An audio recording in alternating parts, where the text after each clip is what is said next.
مسلمان یا اسلام قبول کر لیتا ہے تو اس کا نام جو نامہ اعمال ہے وہ نئے سرے سے پھر بننا شروع ہو جاتا ہے، پرانے گناہ اس کے سارے کے سارے معاف ہو جاتے ہیں۔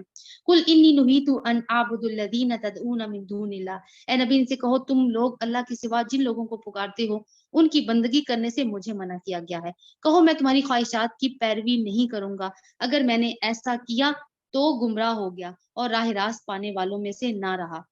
یہ نا ان کی ڈیمانڈ تھی کہ رسول اللہ صلی اللہ علیہ وسلم سے کہتے تھے کہ یہ جو قرآن ہے نا یہ بہت زیادہ سخت ہے، ہم اس کے اوپر عمل نہیں کر سکتے، تو آپ ایسے کیجئے کہ کوئی نا کوئی اور قرآن لے آئیے، ایسا قرآن جس کے اوپر ہمارے لیے عمل کرنا آسان ہو جائے اور ہم آپس میں افہام و تفہیم کی کوئی راہ نکال لیں۔ کہو میں اپنے رب کی طرف سے ایک روشن دلیل پر قائم ہوں۔ کون سی روشن دلیل؟ قرآن۔ اور تم نے اسے جھٹلا دیا ہے، اب میرے اختیار میں وہ چیز ہے نہیں جس کے لیے تم جلدی مچا رہے ہو۔ فیصلہ سارے کا سارا اللہ کو حاصل ہے، وہی امر حق بیان کرتا ہے اور وہی فیصلہ کرنے والا ہے۔ کس چیز کی جلدی مچا رہے تھے؟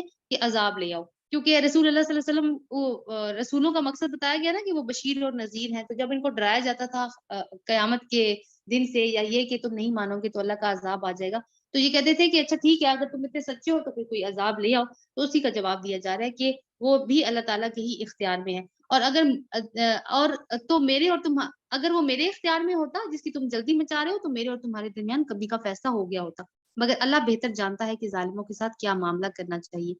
اسی کے پاس غیب کی کنجیاں ہیں۔ اب پھر سے دیکھیے توحید کے دلائل آ رہے ہیں، جنہیں اس کے سوا کوئی نہیں جانتا۔ بحر و بر میں جو کچھ ہے، بحر و بر کا کیا مطلب ہے؟ خشکی اور تری میں جو کچھ ہے سب سے وہ واقف ہے۔ اب یہ کہ اب صرف اگر ہم سمندر کی مثالیں لیں اور مچھلیوں کو ہی صرف دیکھ لیں جو کہ ایک ہی قسم کے جاندار ہیں تو وہ کتنی ہیں، ان کی کتنی اقسام ہے اب تک کوئی بھی نہیں جانتا۔ تو سمندر کتنا ایک وسیع ایک الگ ہی دنیا ہے، تو ابھی تک اس کا 1 یا 2% سے زیادہ پتہ ہی نہیں چلا کہ سمندر کے اندر ہے کیا کیا۔ درخت سے گرنے والا کوئی پتا ایسا نہیں ہے جس کا اسے علم نہ ہو، زمین کے تاریک پردوں میں کوئی دانہ ایسا نہیں ہے جس سے وہ باخبر نہ ہو، یعنی اللہ تعالیٰ کا علم کامل ہے جس کے اوپر بات ہو رہی ہے۔ اب کتنے درخت ہیں دیکھیے دنیا میں، کیا ہم ان کو گن سکتے ہیں؟ دنیا کے درختوں کو نہیں گن سکتے، اور پھر پتوں کا کیا ہی شمار ہوگا، تو پتوں کو بھی نہیں، ہم تو اپنے گارڈن میں لگے ہوئے پھولوں کو پھول پتوں کو نہیں گن سکتے، تو دنیا کے پھول پتوں کا ہمیں کیا پتا۔ لیکن اللہ تعالیٰ کہتے ہیں کہ کوئی پتا ایسا، کوئی وہ پتا جو درخت سے گر جاتا ہے اس کا بھی اللہ تعالیٰ کو پتا ہوتا ہے کہ وہ پتا گرنے والا ہے یا وہ پتا گر گیا ہے، اور زمین کے پردوں میں کوئی دانہ ایسا نہیں ہے جس سے وہ باخبر نہ ہو، یعنی کہ کوئی بیج ایسا نہیں ہے۔ خشک و تر سب کچھ ایک کھلی کتاب میں لکھا ہوا ہے۔ وہ کون سی کتاب ہے؟ لوح محفوظ۔ لوح محفوظ اللہ تعالیٰ کے پاس ایک قسم کا ریکارڈ رجسٹر ہے جس کے اندر ساری مخلوقات کی ہر طرح کی ڈیٹیل درج ہے۔ وہی ہے جو رات کو تمہاری روحیں قبض کرتا ہے اور دن کو تم جو کچھ کرتے ہو اس سے جانتا ہے۔ کیونکہ روح قبض ہو جائے تو انسان کے اوپر کیا ایک طرح کی موت، روح قبض ہو جائے تو موت کی کیفیت آ جاتی ہے، اسی طرح نیند بھی ایک قسم کی موت ہی ہے۔ پھر دوسرے روز وہ تمہیں اسی کاروبار کے عالم میں واپس بھیج دیتا ہے تاکہ زندگی کی مقررہ مدت پوری کر لو۔ تو اگر روز ہم موت کا ایکسپیرینس کر رہے ہیں کسی نہ کسی فارم میں، سوتے ہیں ہم، تو پھر ہمیں کچھ نہ کچھ سوچنے کی ضرورت تو ہے۔ آخرکار اسی کی طرف تمہاری واپسی ہے، پھر وہ تمہیں بتا دے گا کہ تم کیا کرتے رہے ہو۔ اپنے بندوں پر وہ پوری قدرت رکھتا ہے اور تم پر نگرانی کرنے والے مقرر کر کے بھیجتا ہے۔ کون ہے وہ؟ فرشتے۔ یہاں تک کہ جب تم میں سے کسی کی موت کا وقت آ جاتا ہے تو اس کے بھیجے ہوئے فرشتے اس کی جان نکال لیتے ہیں اور اپنا فرض انجام دینے میں ذرا بھی کوتاہی نہیں کرتے، یعنی جیسے ہی موت کا وقت آتا ہے فوراً سے فرشتے انسان کی جان کو نکال لیتے ہیں، اور کہا جاتا ہے کہ ایک ایک پور سے جان نکالتے ہیں، نہ وقت آگے جاتا ہے نہ وقت پیچھے آتا ہے۔ پھر سب کے سب اللہ اپنے خالق حقیقی کی طرف واپس لائے جاتے ہیں۔ خبردار ہو جاؤ، فیصلہ کے سارے اختیار اسی کو حاصل ہیں اور وہ حساب لینے میں بہت بہت تیز ہے۔ رسول اللہ صلی اللہ علیہ وسلم کی ایک حدیث ہے کہ جب مومن رخصت ہو رہا ہوتا ہے یا اس کی موت کا وقت قریب آتا ہے تو اس کو جو فرشتے نظر آتے ہیں وہ روشن چہرے والے فرشتے ہوتے ہیں، جن کے چہرے سورج کی طرح روشن ہوتے ہیں۔ وہ خوشبو میں لپٹا ہوا کفن لاتے ہیں اور پھر جبریل امین آتے ہیں اور وہ کہتے ہیں اے پاکیزہ نفس، تم پاکیزہ تھے اور پاکیزہ جسم میں تھے، اللہ کی طرف چلو۔ اور اسی طرح جب کسی ایسے شخص کی موت کا وقت آتا ہے جو کہ نافرمانی کی حالت میں جس نے اپنی زندگی گزاری، تو اس کو بہت زیادہ ڈرونے شکلوں والے فرشتے نظر آتے ہیں جو تحادے نگاہ اس کو نظر آ رہے ہوتے ہیں، اور وہ ایک ٹاٹ کا کفن لاتے ہیں، اس میں بہت زیادہ بدبو ہوتی ہے، اور اسے کہا جاتا ہے اے خبیث روح، تو خبیث جسم میں تھی، اب نکل یہاں سے اور اللہ تعالیٰ کی عذاب کی طرف چل۔ اے نبی ان سے پوچھو صحرا اور سمندر کی تاریکیوں میں کون تمہیں خطرات سے بچاتا ہے؟ کون ہے کون ہے جس سے تم گڑ گڑا کر اور چپ کے دعائیں مانگتے ہو؟ کس سے کہتے ہو کہ اگر اس بلا سے اس نے ہم کو بچا لیا تو ہم ضرور شکر گزار ہوں گے؟ یہ ساری بات تو اہل مکہ سے کی جا رہی ہے، لیکن دیکھیے کہ ہم بھی تو اللہ تعالیٰ کو گڑ گڑا کر اور چپ کے پکارتے ہیں جب ہم پہ کوئی پرابلم آ جاتی ہے، اور پھر جب وہ پرابلم دور ہو جاتی ہے تو رویہ کیا ہونا چاہیے کہ شکر ادا کرنا چاہیے اس ہستی کا جس نے وہ اس مصیبت کو ہم سے ٹال دیا۔ کہو اللہ تمہیں اس سے اور ہر تکلیف سے نجات دیتا ہے، پھر تم دوسروں کو اس کا شریک ٹھہراتے ہو۔ کہو وہ اس چیز پر قادر ہے کہ تم پر کوئی عذاب اوپر سے نازل کر دے یا تمہارے قدموں کے نیچے سے ڈال دے۔ اوپر سے عذاب کیسے آتا ہے؟ جیسے پتھروں کا عذاب مختلف اقوام کے اوپر آتا رہا ہے، اسی طرح بارش اگر بہت زیادہ ہوگی تو عذاب کی صورت اختیار کر لیتی ہے، اولے یا برف۔ اور قدموں کے نیچے سے کیسے آئے گا؟ جیسے زمین پھٹ جاتی ہے یا زلزلہ آ جاتا ہے۔ تو عذاب کی مختلف اقسام ہیں جو دنیا میں بھی آتی رہتی ہیں۔ تو یہ اللہ تعالیٰ کہتے ہیں کہ کون کون سے عذاب اصل میں بتایا جا رہا ہے جو دنیا میں انسانوں کے اوپر آتے ہیں، تو انسان کو چاہیے کہ وہ انہیں اللہ تعالیٰ کی طرف سے عذاب سمجھے۔ تو یہ تو اوپر سے برسنے اور قدموں کے نیچے والی بات ہوگی۔ یا تمہیں گروہوں میں تقسیم کر کے ایک گروہ کو دوسرے گروہ کی طاقت کا مزہ چکھا دے، جیسے کہ کیا ہے کہ ایک قوم دوسری قوم سے لڑ رہی ہے، یا فرقہ بندی ہو چکی ہے ایک ہی قوم میں، اور وہ ایک دوسرے کو سے لڑ رہے ہیں اپنے آپ کو سپیریئر ثابت کرنے کے لیے۔ دیکھو کس طرح بار بار مختلف طریقوں سے اپنی نشانیاں ان کے سامنے پیش کر رہے ہیں، شاید کہ حقیقت کو سمجھ دیں۔ تمہاری قوم اس کا انکار کر رہی ہے حالانکہ وہ حقیقت ہے، کس کا؟ قرآن کا۔ ان سے کہہ دو میں تم پر کوئی حوالہ دار بنا کر نہیں بھیجا گیا ہوں، ہر خبر کے ظہور میں آنے کا ایک وقت مقرر ہے، عنقریب تم کو خود انجام معلوم ہو جائے گا۔ تو زندگی کا بہت ہی اہم اصول ہے کہ اللہ تعالیٰ نے ہر چیز کا ایک وقت مقرر کر دیا ہے، اس لیے ہمیں جلد بازی نہیں دکھانی چاہیے اور نہ ہی ہمیں انگزائٹی کا شکار ہو جانا چاہیے۔ وَإِذَا رَأَيْتَ الَّذِينَ يَخُوضُونَ فِي آيَاتِنَا فَأَعْرِضْ عَنْهُمْ حَتَّى يَخُوضُوا فِي حَدِيثٍ غَيْرِهِ۔ اور اے نبی جب تم یہ دیکھو کہ یہ لوگ ہماری آیات پر نکتہ چینیاں کر رہے ہیں تو ان کے پاس سے ہٹ جاؤ، یہاں تک کہ وہ اس گفتگو کو چھوڑ کر دوسری باتوں میں لگ جائے۔ یعنی اللہ تعالیٰ کی کتاب کے اوپر بحثیں کر رہے ہیں اور فجتیاں کر رہے ہیں اور آیات کا مذاق اڑا رہے ہیں، اس طرح کی کوئی محفل ہے تو وہاں سے پھر اٹھ جانا چاہیے۔ اور اگر کبھی شیطان تمہیں بھلاوے میں ڈال دے تو جس وقت تمہیں اس غلطی کا احساس ہو اس کے بعد پھر ایسے ظالموں کے پاس نہ بیٹھو۔ تو اگر تم فار ایگزامپل بیٹھ ہی گئے ہو وہاں پر اور تمہیں نہیں احساس ہو رہا کہ کیا ہو رہا ہے، تو جیسے ہی تمہیں احساس ہو تم فوراً وہاں سے اٹھ جاؤ۔ تو اس میں یہ سبق ہے کہ اس ایسی محفل میں ہمیں جو ایمان لانے کا دعویٰ کرتے ہیں نہیں بیٹھنا چاہیے جہاں پہ اللہ تعالیٰ کی آیات کا مذاق بنایا جا رہا ہو۔ ان کے حساب میں سے کسی چیز کی ذمہ داری اور پرہیزگار لوگوں پر نہیں ہے، البتہ نصیحت کرنا ان کا فرض ہے، شاید کہ وہ غلط روی سے بچ جائیں۔ چھوڑو ان لوگوں کو جنہوں نے اپنے دین کو کھیل اور تماشا بنا رکھا ہے اور جنہیں دنیا کی زندگی فریب میں مبتلا کیے ہوئے ہے۔ ہاں مگر یہ قرآن سنا کر نصیحت اور تنبیہ کرتے رہو کہ کہیں کوئی شخص اپنے کیے کرتوتوں کے وبال میں گرفتار نہ ہو جائے۔ یعنی نصیحت کرتے رہو، بہت سارے لوگ ایسے ہیں جو نصیحت نہیں قبول کرتے، لیکن بہت سارے ایسے بھی ہوں گے جو نصیحت قبول کر لیں گے،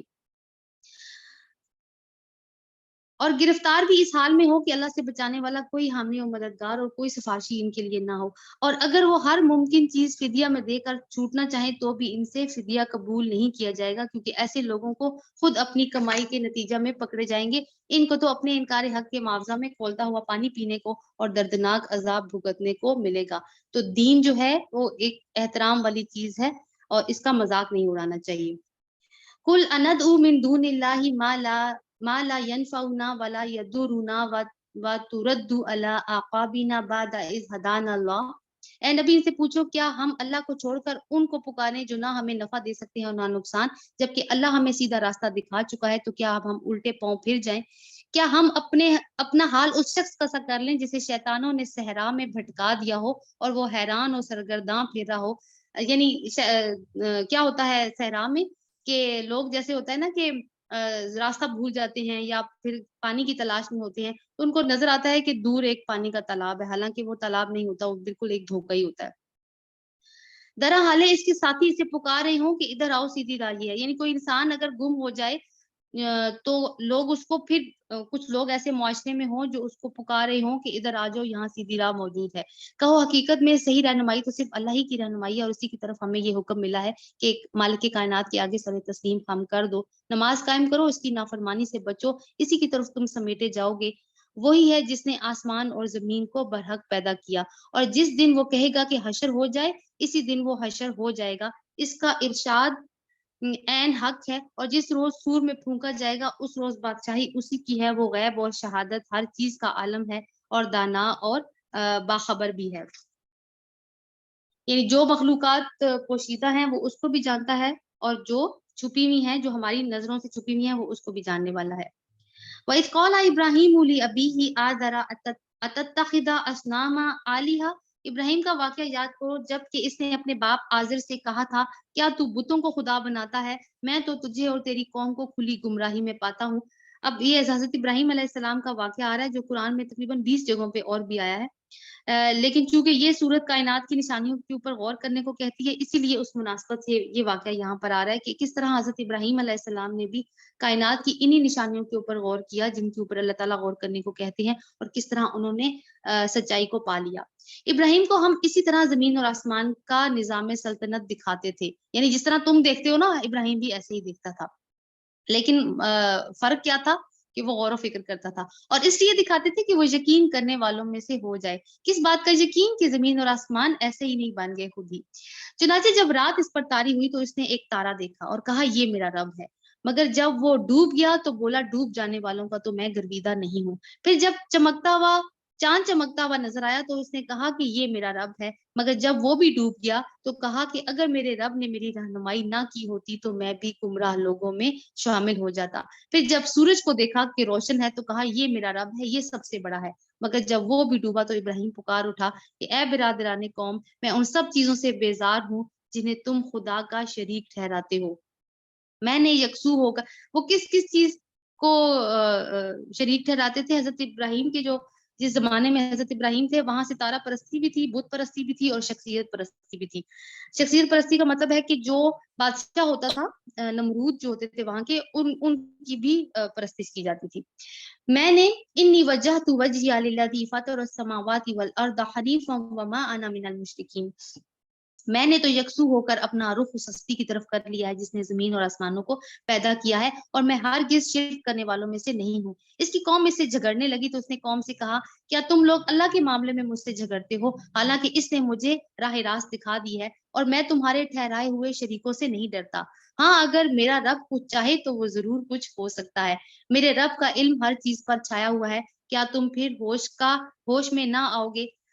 اور آخر میں تمہارے ٹھہرائے ہوئے شریکوں سے کیسے ڈروں جبکہ تم اللہ کے ساتھ ان چیزوں کو خدائی میں شریک ٹھہراتے ہوئے نہیں ڈرتے جس کے لیے تم پر کوئی سند نازل نہیں کی گئی۔ تو ان کی قوم کہتی تھی کہ ابراہیم تم ہمارے بتوں کے منکر ہو گئے ہو، تو اب ان کی نحوست پڑے گی تمہارے اوپر، اور تمہیں ڈرنا چاہیے اس چیز سے۔ تو اس کا جواب دے رہے ہیں کہ تم اس رب سے نہیں ڈرتے جو سچا رب ہے، تو میں تمہارے بتوں سے کیوں ڈروں؟ ہم دونوں فریقوں میں کون زیادہ بے خوفی اور اطمینان کا مستحق ہے؟ بتاؤ اگر تم کچھ علم رکھتے ہو۔ حقیقت میں تو امن انہی کے لیے ہے جو راہ راست پر حقیقت میں تو امن انہی کے لیے ہے جو راہ راست پر وہی ہیں جو ایمان لائے، جنہوں نے اپنے ایمان کو ظلم کے ساتھ آلودہ نہیں کیا۔ یعنی خالص توحید کی بات ہے، جو اللہ تعالیٰ نے اس طرح کے حضرت ابراہیم علیہ السلام اس وقت کوئی نبی نہیں تھے، بلکہ انہوں نے اپنے مشاہدے سے اس حقیقت کی طرف وہ پہنچے ہیں۔ یہ تھی ہماری وہ حجت جو ہم نے ابراہیم علیہ السلام کو اس کی قوم کے مقابلہ میں عطا کی تھی۔ ہم جسے چاہتے ہیں بلند مرتبے عطا کرتے ہیں۔ حق یہ ہے کہ تمہارا رب نہایت دانا اور علیم ہے۔ وَوَهَبْنَا لَهُ إِسْحَاقَ وَيَعْقُوبَ۔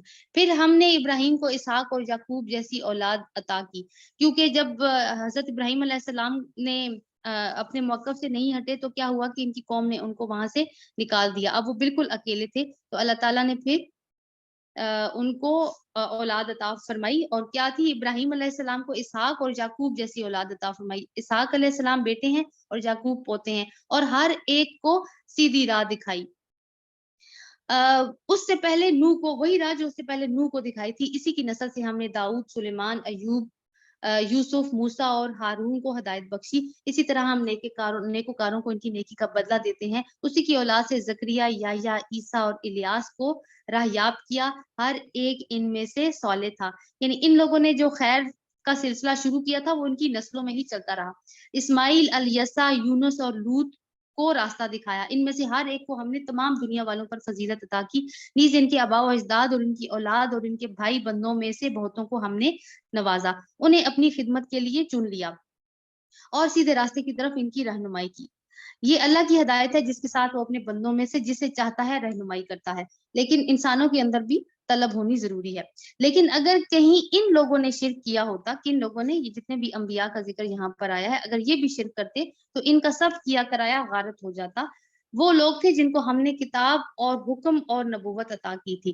یعنی تین چیزیں جو عطا کی ہیں اللہ تعالیٰ نے انبیاء کو، وہ کیا ہے؟ ایک تو کتاب ہے، یعنی اللہ تعالیٰ کی ہدایت، دوسری حکم، حکم کا مطلب کتاب کے ساتھ اس کا صحیح فہم ہے، اور پھر حکومت بھی ہے کسی نہ کسی انبیاء کے، جیسے حضرت سلیمان علیہ السلام سے تو ان کو حکومت عطا فرمائی تھی، پھر صحیح وقت پر صحیح فیصلہ کرنا اور کس طرح سے اللہ تعالیٰ کے دین کو پھیلانا ہے، اس کی حکمت بھی اللہ تعالیٰ نے انبیاء کو عطا فرمائی۔ اور تیسری چیز کیا تھی؟ نبوت، یعنی یہ منصب وہ جو اس ہدایت نامہ کے متعلق پورے خلق خدا کی رہنمائی کرے۔ اب اگر یہ لوگ اس کو ماننے سے انکار کرتے ہیں تو پرواہ نہیں، ہم نے کچھ اور لوگوں کو یہ نعمت سونپ دی ہے جو اس کے منکر نہیں ہے۔ اے نبی صلی اللہ علیہ وسلم، وہ کون سے لوگ ہیں؟ اب یہاں پہ تو کنہوں نے ماننے سے انکار دیا؟ قریش مکہ نے، لیکن اللہ تعالیٰ کہتے ہیں کچھ اور لوگ ہیں، میں نے یہ نعمت ان کو دے دی، ہدایت کی نعمت، اور وہ اس کے منکر نہیں ہے۔ تو انصار مدینہ کی طرف یہاں پہ اشارہ ہے، کیونکہ کچھ عرصے کے بعد ہجرت ہونے والی ہے۔ اے نبی صلی اللہ علیہ وسلم، وہی لوگ اللہ کی طرف سے ہدایت یافتہ تھے، انہی کے راستے پر تم چلو۔ کون سے لوگ؟ جن انبیاء کا پہلے ذکر ہوا ہے۔ اور کہہ دو کہ میں اس کام پر تم سے کسی اجر کا طالب نہیں ہوں۔ یہ تو ایک عام نصیحت ہے تمام دنیا والوں کے لیے۔ کس کام پر؟ یہ جو تبلیغ اور ہدایت کا کام ہے۔ وما قدر اللہ حق قدرہ اذ قالوا ما انزل اللہ علی بشر من شیء، ان لوگوں نے اللہ کی قدر نہیں کی جیسا اس کی قدر کرنے کا حق تھا، جب کہا اللہ نے کہ کسی بشر پر کچھ، جب انہوں نے کہا کہ اللہ نے کسی بشر پر کچھ نازل نہیں کیا۔ تو اللہ کی قدر پہچاننا کیا ہے؟ کہ اس کی معرفت حاصل کی جائے، اور اس کو پہچاننے کے لیے جو دو چیزیں ہیں ہمارے پاس، وہ کیا ہے؟